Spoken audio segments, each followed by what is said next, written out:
초음파 도플러 2장, 컬러 도플러하고 vulnerable flag, 어떤 경우가 위험한 플래그인지. 사실 제가 이거 전문했다고 20년이 지나서야 알았어요. 경동맥 질환, 우리 어디서 들어봤어요? 스타틴, 고지혈증 치료제에서 경동맥 질환 있을 때에는 LDL을 70 아래로 낮춰야 된다. 이거 제가 여담으로 말씀드리는데, 뭐 30세 젊은 여자고 날씬한데 검진해가지고 LDL 뭐 한 160 나왔고 HDL도 높고 뭐 TG도 정상인데, 뭐 TG 여러분 HD TG 레이쇼 중요하거든요. 정상인데 뭐 LDL이 160 넘는다 그래가지고 스타틴 먹고 그래가지고 온 사람들도 있어요. 하간 적절하게 지동경이라고 지질동맥경화 학회에 가게 되면은 가이드라인이 있으니까 꼭 한번 찾아봤으면 좋겠고요. 가이드라인에 맞춰서 써야지 되겠고, 이 고지혈증약 이렇게 맘대로 많이 쓰다 보니까 요즘에 유튜브나 아니면은 어떤 블로그에서 가십거리로 고지혈증약 음모론 그러면서 이제 그 부작용 막 과대평가해가지고 환자들 약 못 먹게 하고 그 다음에 의사 신뢰를 많이 깨는 그런 경우가 많이 있는데, 제대로 써야 됩니다. 여하간 좀 제가 잡소리가 많았는데, vulnerable flag, 어떤 경우가 위험한 플래그이고 경동맥 질환이 어떤 건지 그걸 알아야 되거든요. 자, 그럼 경동맥 초음파 지난 1장에서 얘기했는데요. 경동맥 초음파는 이 순서대로 나갑니다. 2D를 보고 컬러 플로우를 보고 펄스 도플러. 잠깐 리마인드 하는 개념에서 살펴보면은 2D를 봐서 형태를 보는 거죠. CCA 보고 bifurcation 보고 ICA, ECA, 이건 좀 이쁘게 나왔는데 이렇게 이쁘게 나오는 경우가 그리 많진 않아요. 여하간 이렇게 확인을 했으면 좋겠고, 사람들마다 다 달라요. 생김새도 다르고 성격도 다르고 유전자도 다르고, 그래서 이렇게 이쁘게 보이는 경우도 있지만 그렇지 않는 경우가 대부분이다. 알았으면 좋겠고, 컬러 플로우를 봐서 헤모다이나믹한 이러한 플로우를 이해를 해야 되고, 펄스 도플러를 봐서 정확한 혈류 속도를 계측을 해서 이게 시비어 스테노시스인지 아니면은 마일드 스테노시스인지 아니면 어클루전인지를 확인을 해야 돼요. 초음파 테크닉을 위해서는 여러가지 테크닉이 있는데 하다 보면 익숙해지는데요. 첫째, 슬라이딩, 스케이팅 타듯이 상하 좌우 왔다 갔다 하는 거. 틸팅은 원통으로 된 혈관의 아테로마를 확인한다거나 어떤 구조물을 2차원에서 3차원으로 머릿속에 구성을 해야 되니까 틸팅이에요. 이 롱 엑시스, 뱃슬이 요렇게 있다, 김밥처럼 되어 있는데 이 김밥의 이쪽만 딱 보니까 단무지가 안 보인다. 그러면 그 옆으로도 잘라서 봐야 되는 거 아니겠어요? 그랬을 때 단무지가 있는지 없는지 확인을 해야지 되니까 이렇게 틸팅을 해서 봐야지 되고요. 로테이팅, 이런 경우는 제가 주로 니들링 했을 때, 블럭할 때 니들 찾을 때 딱 엑시알로 놓고 이거를 피보탈 무브먼트 로테이팅 하게 되면은 그때 니들링을 찾아서 롱 엑시스로 해가지고 인플레인 어프로치 아니면 아웃플레인 어프로치 하는 경우가 있습니다. 그 다음에 록킹이라 그래서 이거는 가운데 축을 중심으로 앞쪽과 뒤쪽을 눌러가지고 보는 거예요. 컬러 박스 할 때 중요합니다. 이런 테크닉 자꾸 하다 보면 익숙해집니다. 자, 우리 실전을 봅시다. 라이트 CCE입니다. 아테로마토스 플래기 멀티플락이 있습니다. 이럴 때 스테노시스가 과연 얼마가 될까요? 여기를 측정해야 될까요? 여기를 측정해야 될까요? 물론 가장 심한 데를 측정을 해야 되겠죠. 하지만 이건 2차원적인데 만일에 이 옆에, 이 초음파가 투과하지 이 옆에, 이게 앞이고 뒤라고 했을 때요, 그때 거기 아테로마가 있을 때 어떻게 해석을 해야 되느냐, 그리고 또 과연 이런 경우는 약간 좀 하얗게 보이는 이런 경우는 어떤 경우인가, 정상 소견인가, 아티팩트인가, 아니면 실제로 뭔가 있는 건가, 어떻게 알아야 되겠어요? 이렇게 그림처럼 이쁘게 좀 나오면 되겠지만 실제로 그렇지가 않죠. 그렇기 때문에 여기에 컬러를 띄워봐야지 되겠고, 아까 말씀드린 앞선 슬라이드에서 나온 이러한 테크닉을 통해서 아테로마를 확인을 해야 돼요. 자, 제가 말씀드리고자 하는 것은 컬러를 보는 건데, 컬러를 알기 위해서 우리가 아티팩트를 알아야 돼요. 이 아티팩트가 이게 중요한데요. 이 아티팩트를 알려고 그러면 원리를 짚고 넘어가지 않을 수가 없어요. 한번 봅시다. 영어로 나왔는데 Pulsing Characteristics for Piezoelectric Transducer. Piezoelectric Transducer, 이 말을 알아야 돼요. 압력을 줬을 때, 압력을 주게 되면은 양전하와 음전하가 재배치를 하면서 거기서 전류가 나와요.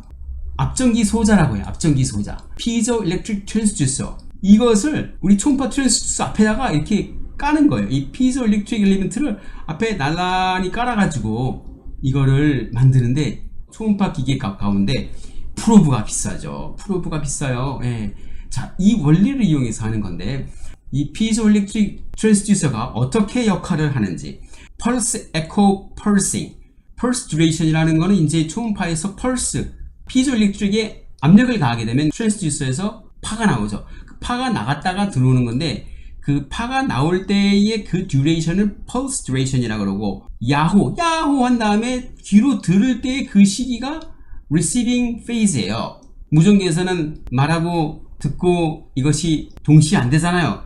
초음파도 그렇게 되거든요. 그래서 펄스 듀레이션이라는 거는 신호를 보내는 거고 receiving phase라는 거는 보낸 신호를 받아들이는 그 시기인데 이 펄스 듀레이션이 어느 정도로 세밀하게 돼야 되냐면은 less than 1 microsecond. microsecond라는 건 10의 마이너스 6승이죠. 10의 마이너스 6승 세컨드로 해야지 제대로 된 스페셜 레졸루션 해상도를 구현할 수가 있대요. 근데 비싼 거는 이거보다 더 섬세하겠죠. 이게 펄스 듀레이션이고 그 다음에 receiving phase고 이 한번 이 펄스에서 receiving phase 여기까지를 펄스 repetition period라고 하게 되겠고 frequency는 이거를 1에서 나눈 거죠. 그러니까 frequency죠. 물리학의 놀라운 발전입니다. 이거를 왜 알아야 되느냐? 아티팩트를 좀 이해할 때 중요하거든요.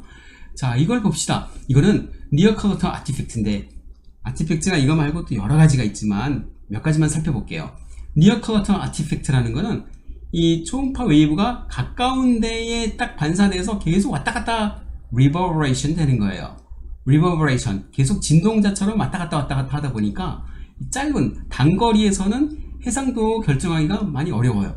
여러분 단거리 스포츠 생각하시면 되겠어요. 수영이지만 수영도 단거리 또는 단거리 달리기 할 때에는 슬로우 비디오로 짧은 그 순간에 일어나는 일들을 갖다가 해석을 해야 되는데 해석을 해야 되는 그 시그널이 많기 때문에 기계가 해석하는데 어려움이 있죠. 그래서 Near Field Clutter Artifact라고 이렇게 나타나게 됩니다. 아티팩트죠.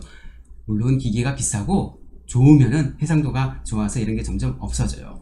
그 다음에 알아야 될 게 reverberation, 진동자 아티팩트인데 이것의 원리는요. 이 그림을 봅시다.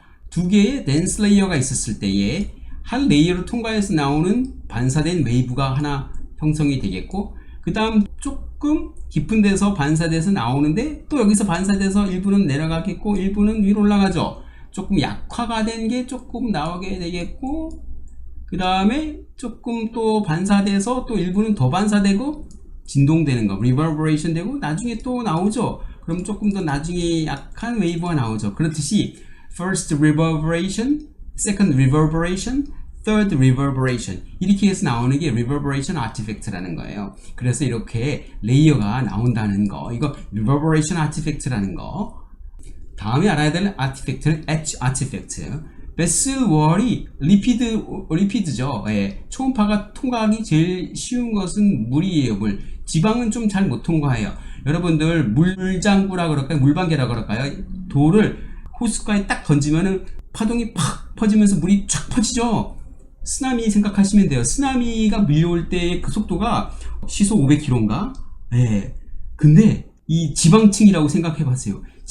지방을 출렁할 때 여러분들 뱃살을 한번 쳤을 때 출렁거리는 그 출렁거림이 나가는 그 웨이브 속도가 물의 출렁거림보다 느리죠. 마찬가지예요. 그래서 지방을 통과할 때 이게 초음파가 잘 통과 못하니까 이렇게 횡단으로 통과할 때는 초음파가 통과하지만 종단으로 통과할 때는 이 지방층을 많이 통과하다 보니까 뒤에 에코가 뚫지 못해가지고 이 꽃갈콘 형태의 이러한 엣지 아티팩트가 나온다. 이렇게 알아야 되겠고요.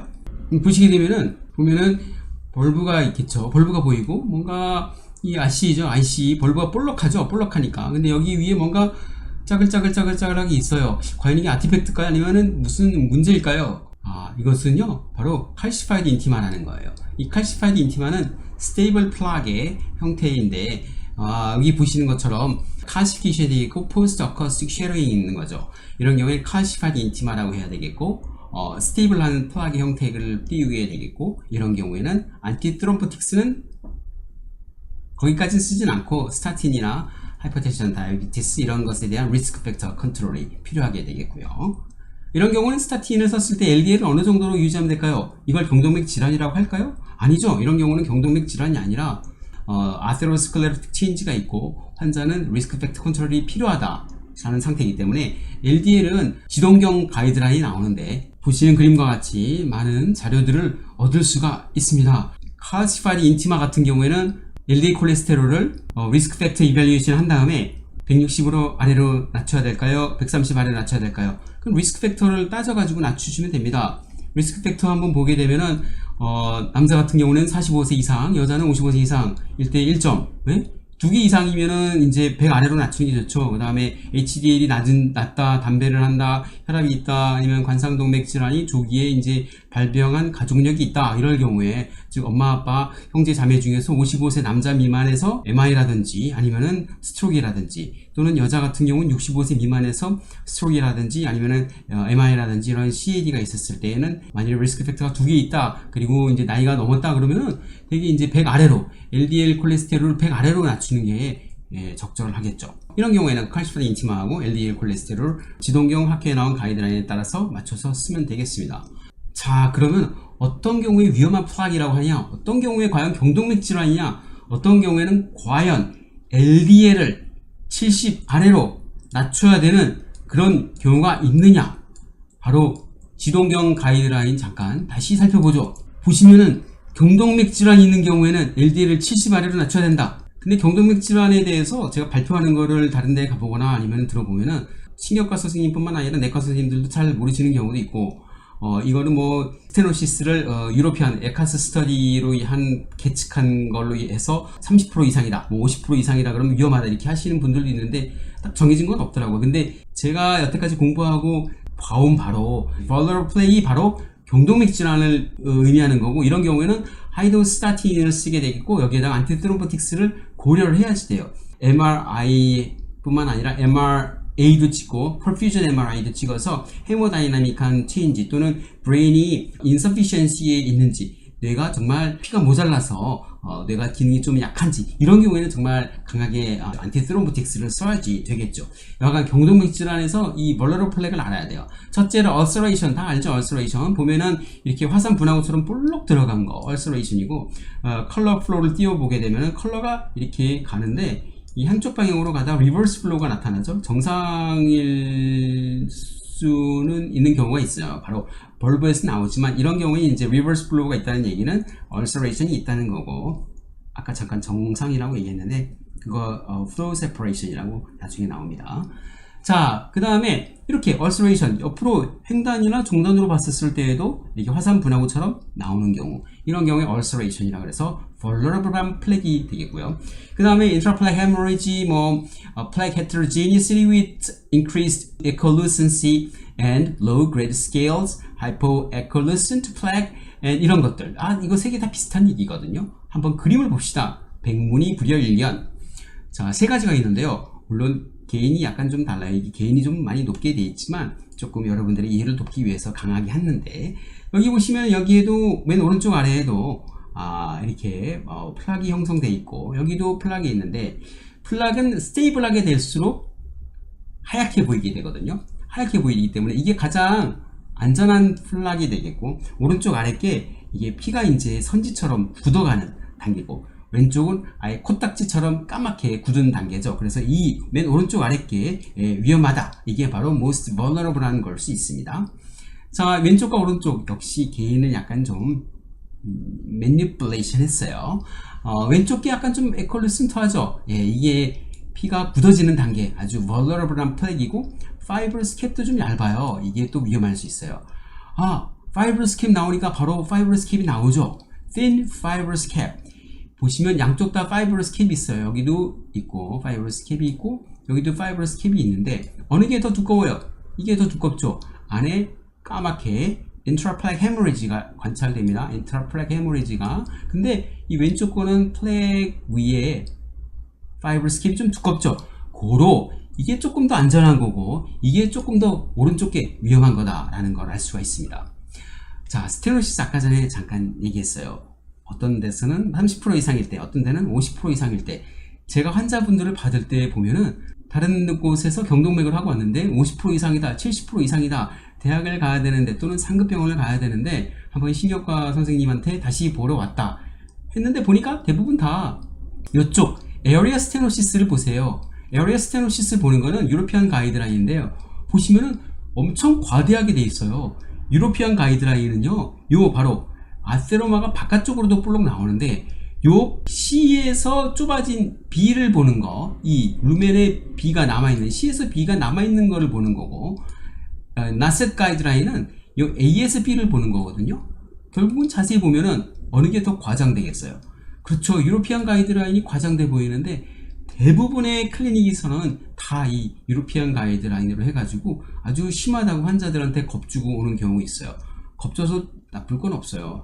하지만 요즘에는 워낙 앵자이티 환자도 많고 그래서 그것 때문에 불안해하는 분들이 많은데 여하간 뭐 It's better to be safe than sorry. 항상 안전이 최고니까. 자, 한번 봅시다. A 루멘, B 루멘에서 스테노시스를 결정을 하는데 이거는 유로피안 가이드라인이고 이것도 보면은 유로피안 가이드라인이에요. 그때 이게 정말 50% 이상일까요? 50% 딱 걸리는데 실제로 제 생각에는 컬러를 띄워보면은 50% 미만일 겁니다. 이 속도가 증가돼야지 되거든요. 그 속도에 대해서 아는 거는 나중에 펄스 도플러, 펄스 듀플렉스를 알아야 돼요. 자, 이거 봅시다. 이거는 어떤 걸까요? 약간 틴 레이어가 보이는데 플랩일까요? 플랩이면 다이섹션일까요? 아니면 뭔가요?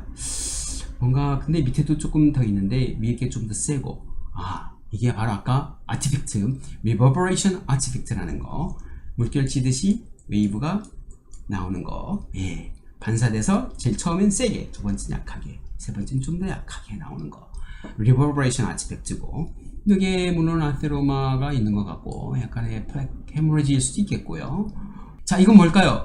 글쓰리 있는데 가운데가 갈라져 있네요. 컬러를 띄워봐야죠. 컬러를 띄워보니까 두 개가 있고 루멘이 이게 바로 다이섹션입니다. 그렇기 때문에 이런 걸 봐야 되기 때문에 우리가 컬러를 꼭 띄워봐야 되는 거죠. 자, 이건 제 환자였는데요. 42세 남자 환자인데 스모킹 DM도 있고 환자분이 약간 컴플라이언스가 떨어지는 아테로마가 약간 이퀄루센트해 보이고 여기에 좀 뭔가 얼서레이션 있는 것 같기도 한데 뭐 제 초음파가 그렇게 썩 좋진 않아가지고 기기가 약간 이거 벌브인데 벌브에서 이렇게 좀 두껍게 보였어요. 문제가 있죠. 이런 경우에는 안티플레이트let을 써야 될까요? 히스토리를 하고 봤는데 영상 이미지도 봤는데 뇌 쪽으로 이런 경우는 이제 스타틴만 써서 LDL을 반드시 얼마 아래로요? lower the better. 그쵸. 낮으면 낮을수록 좋으니까 일단 프라이머리 타겟은 100 아래로 해야지 되겠고 경동맥 질환이 있어야 될까요? 이거를 경동맥 질환이 있다고 해야 될까요? 말아야 될까요? 여러분들의 답글을 기다리겠는데 저 같은 경우에는 반드시 환자한테 100 아래로 낮추라고 하겠고 술, 담배를 끊으라고 할 것 같고요. 70 아래는 조금 더 워크업을 해보고 하이도스를 생각을 해볼 것 같아요. 물론 the lower the better, 즉 낮을수록 좋겠지만 그 다음 이건 어떤 걸까요? 자세히 보게 되면은 요 가운데에서 이만큼이 플락이 있는 것 같고 에콜루센트하죠? 위험한 플락 같아요. 바로 이런 경우에 어떻게 해야 될까요? 컬러를 띄워보는 거죠. 컬러를 띄워보니까 뒤에 약간 좀 무지개 빛깔이 보이는데 이렇게 조금 moderate, mild, moderate stenosis 같은데 mild로 생각이 됩니다. 자세한 건 여기다가 펄스를 띄워보고 했으면 좋겠는데 여기도 펄스를 띄워보고 여기도 펄스를 띄워보고 펄스 띄워봐서 속도를 계측을 하게 되면은 이게 과연 정말 위험하긴 위험하지만 이게 정말 시리어스한 스테노시스인지 아닌지를 알 수 있겠죠. 아무튼 에컬루센트 플렉 위험합니다. 놓치면 안 되겠어요. 이거 볼까요? 자, ICA가 있고 여기 CCA죠. CCA가 있는데 멀티플 플렉이 있어요. 그 다음 ICA로 가고 이건 ECA 같아요. 밑으로 가는 이거는 이제 CCA죠. 이렇게 복잡하게 있었을 때 과연 어떻게 해야 될까요? 바로 컬러를 띄워봐야 되겠죠. 도플러는 학교 다닐 때 배웠던 거를 복습을 하게 되면 앰뷸런스가 다가오면은 처음에는 하이 프리퀀시로 오다가 멀리 떨어지면서 점점 로우 프리퀀시로 되죠. 이게 바로 도플러 이펙트인데 이런 도플러의 시프팅을 이용해서 우리가 바로 혈류의 속도를 계산할 수 있어요. 왜 그렇게 되는지 궁금하신 분들은 조금 더 봐주시면 되겠어요. 일단은 도플러는 가까이 다가오는 경우에는 빨간색으로 표시를 하게 되겠고 멀어지는 거는 파란색으로 표시를 하는데 기계의 세팅 값에 따라 달라요. 본인이 이 색깔이 마음에 안 든다 그러면 반대로 가까이 다가오는 걸 파란색으로 멀어지는 걸 빨간색으로 할 수도 있는데 우리나라에서는 또는 대부분의 교과서에는 가까이 다가오는 거는 빨간색으로 멀리 떨어지는 거는 이렇게 파란색으로 표시를 하게 되겠고요. 가까이 다가오느냐 멀리 떨어지느냐를 보려면은 혈관 안 해주면 가장 좋겠죠. 하지만 초음파는 침습적인 검사가 아니고 옆에서 보는 거기 때문에 여기서 봤었을 때에 가까이 다가오는 건 빨간색, 멀리 떨어지는 건 초록색, 아니 파란색으로. 자, 이 그림을 보게 되면은 CCA가 있고 이 혈관이 이렇게 다가오는 것 같은데 사실은 이건 멀어지는 건데 빨간색으로 대부분 다 이렇게 표시를 해요.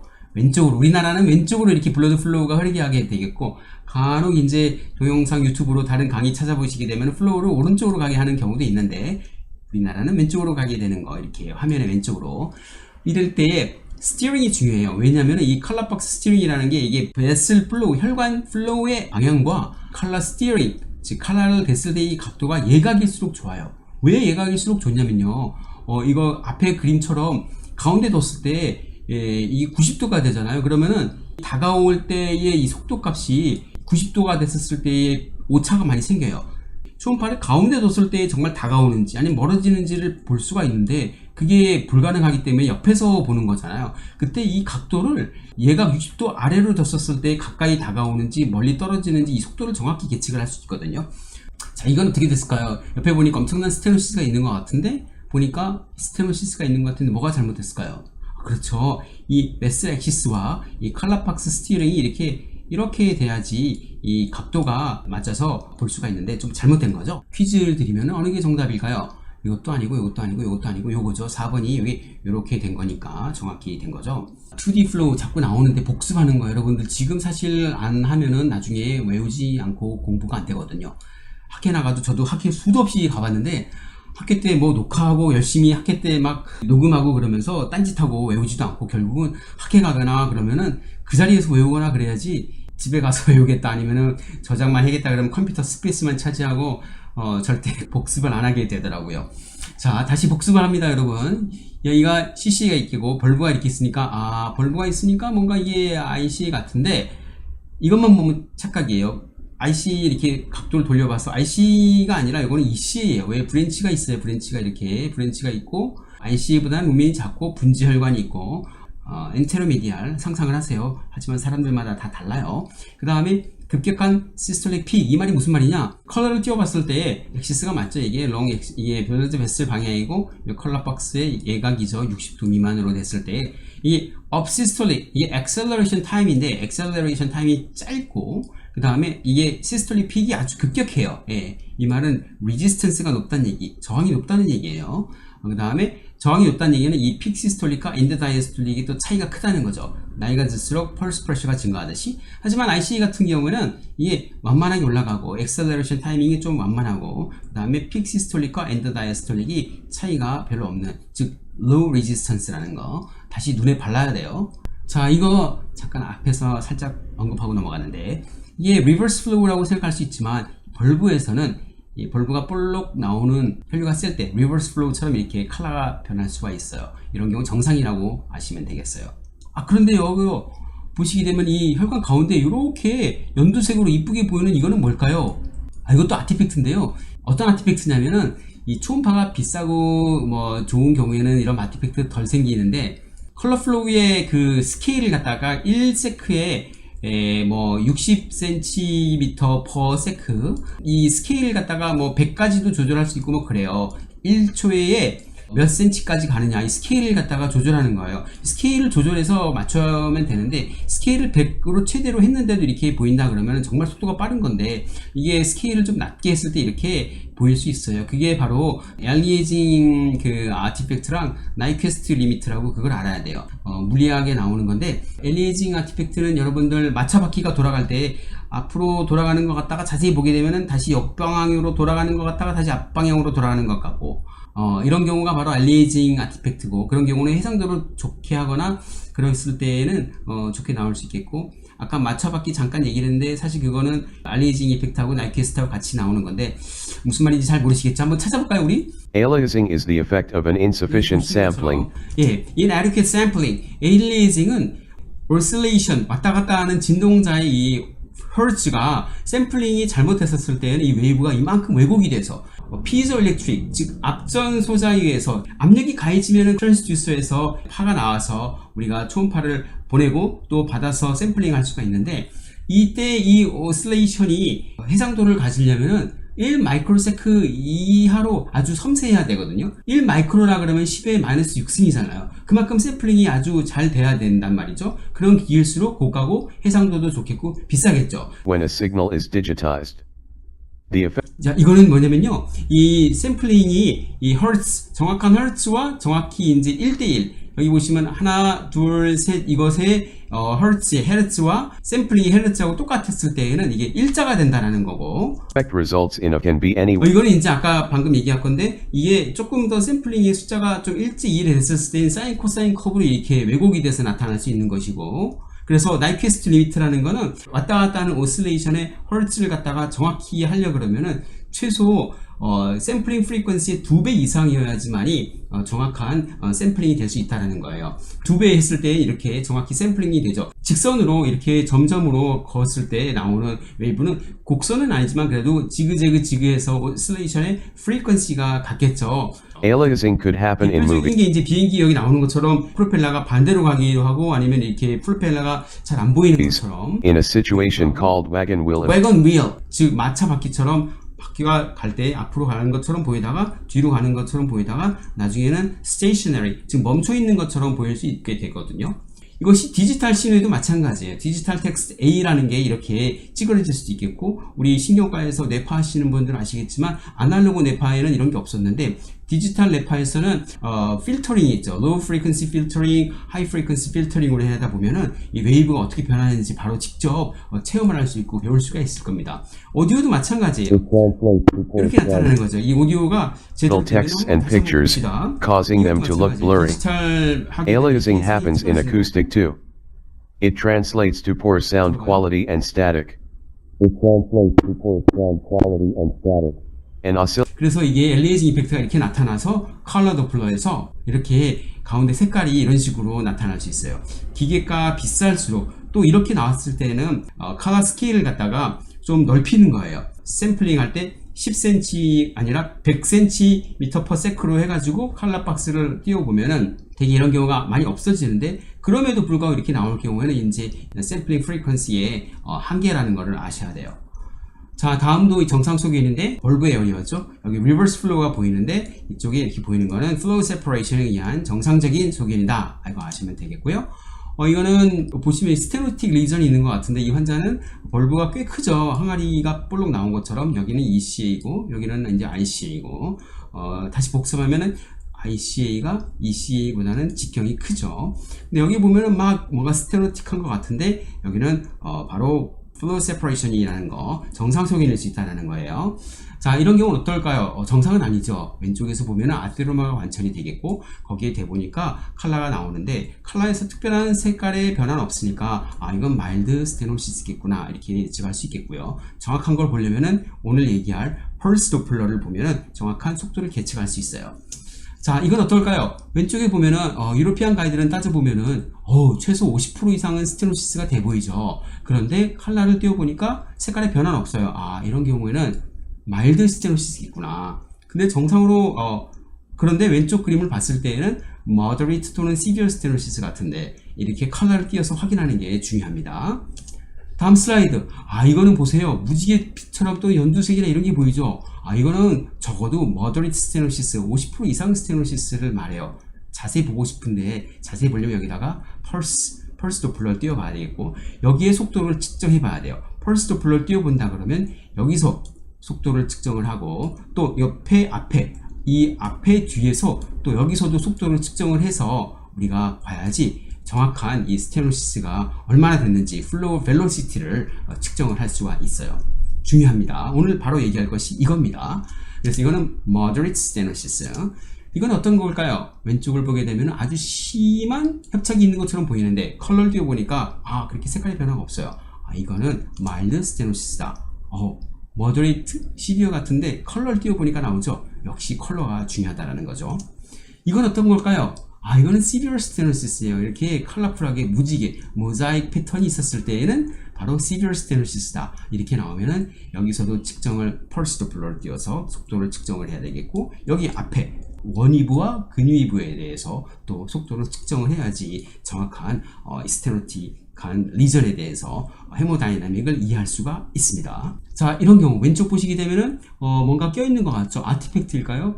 아티팩트는 아닐 거예요. 왜냐면은 아티팩트라 그러면 니어 클러터 아티팩트가 생각나는데 되게 이제 초음파 탐지자에서 가까운 슈퍼피셜한 에어리어 쪽에 아티팩트가 많이 생기거든요. 요거는 아티팩트가 아니라 아세로마죠. 피가 점점 굳어지는, 선지처럼 굳어지는 조금 약간 한 벌러러블한 그런 상태에 있을 수가 있어요. 근데 컬러를 대어보니까, 마일드 스테노시스죠, 이거는. 네, 마일드 스테노시스고. 이거 제 환자였는데, 심하게 있는 것 같기도 한데, 여기다가 컬러를 띄워보고, 그 다음 펄스를 대봤어요.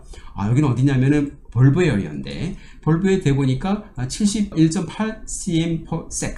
이거는 정상범위에요. 되게, CCA하고 ICA하고 뭐 ECA, 특히 이제 우리가 주의해 봐야 될 게 ICA죠. ICA. 예, ICA의 벨로시티는 125가 넘어가면은 125는 외워두셔야 됩니다. 125가 넘어가게 되면은 아주 의미 있는 협착을 의미할 수 있다. 그 다음에 자세히 살펴봐야 돼요.